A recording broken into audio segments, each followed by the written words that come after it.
ำอะไรเนี่ยอ๋อมึงใจอ้าวมันเป็นพิชชานี่อย่าทำนั้นมันก็เป็นพิชชานี่นี่วางอันนี้มีร่องตรงนี้ด้วยนี่เหรอนี่มันจะพูดลอยพูดลอยใช่ไหมมันขอบคุณที่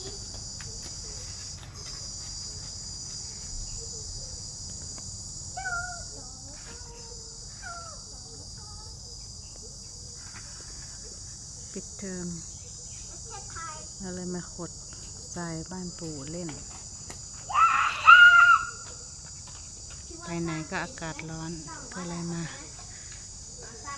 เล่นบ้านปู่